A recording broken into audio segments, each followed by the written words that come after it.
mercredi 8 juillet 2009. Mon cœur s'afflige de voir tant de prêtres sans aucun désir de m'approcher dans le sacrement de mon amour.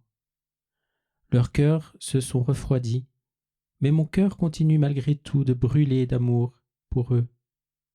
Combien je souffre de leur froideur, de leur manque de désir de moi et de l'amitié que je leur offre.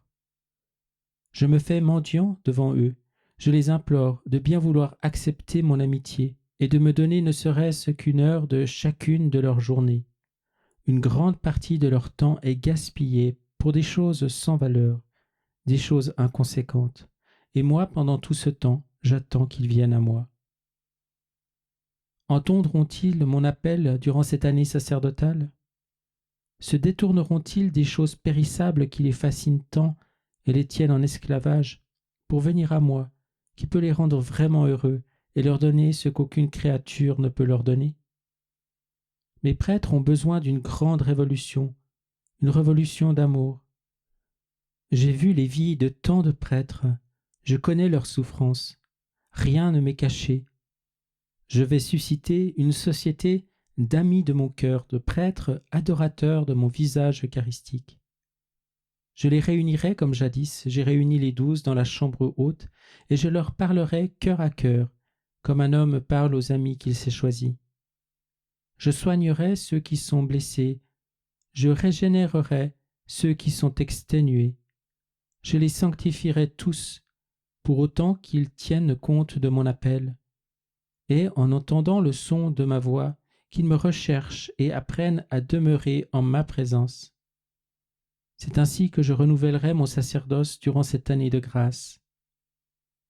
Je ne demande pas que mes prêtres passent toute la journée à l'église comme le faisait mon fidèle serviteur Jean-Marie Vianney, mais je demande à chaque prêtre une heure en ma présence, une heure dans la lumière de mon visage eucharistique, une heure auprès de mon cœur, qu'ils viennent à moi, et je ferai pour eux bien plus qu'ils ne sauraient demander ou imaginer. J'appelle mes prêtres à me tenir compagnie, je les presse de venir au cénacle et là de s'exposer à la lumière de ma face. Je voudrais qu'ils écoutent les secrets de mon cœur, ces secrets que j'ai réservés pour cette génération et pour la joie de mon épouse l'Église en cette année de grâce. Quant à toi, sois le consolateur de mon cœur eucharistique. Demeure en ma présence, parle-moi avec les mots que te suggère l'Esprit Saint.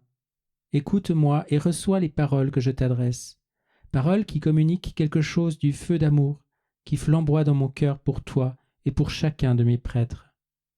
Console-moi, console-moi car les miens m'ont rejeté. Console-moi car je suis abandonné par ceux que je me suis choisis, par ceux dont j'attendais de l'amour en réponse à mon amour et de la tendresse en réponse à ma tendresse.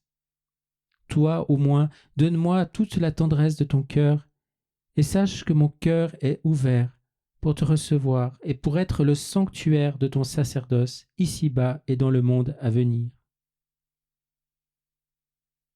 Jeudi 9 juillet 2009. Mon cœur déborde d'amour et de miséricorde pour mes prêtres. Il n'y en a pas un seul pour qui je ne souffrirai pas à nouveau les plus amères trahisons et les humiliations de ma passion, tant est grand mon désir de voir le complet rétablissement de chacun de mes prêtres, purifiés dans mon précieux sang et sanctifiés dans le feu de l'Esprit Saint.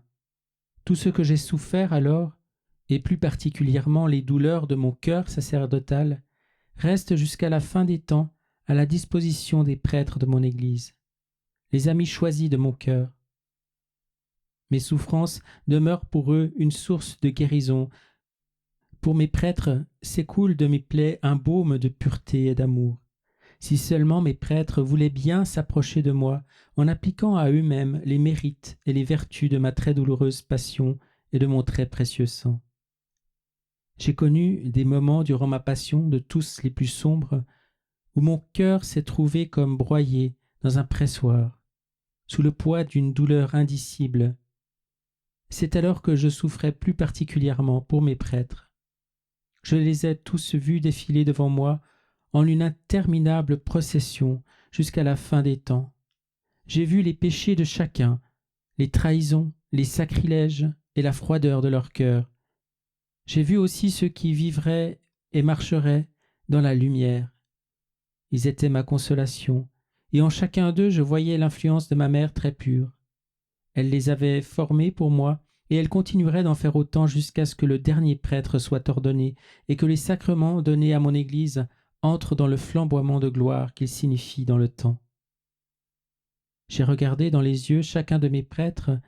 En certains j'ai vu un amour brûlant et le désir de me plaire en toutes choses. En d'autres, j'ai vu un esprit mercenaire, l'incapacité d'entrer au-delà de la nécessaire organisation de mon Église dans les mystères pour lesquels elle a été tirée de mon côté ouvert. Et à la 3e heure du jour de la Pentecôte, comblée de l'Esprit Saint.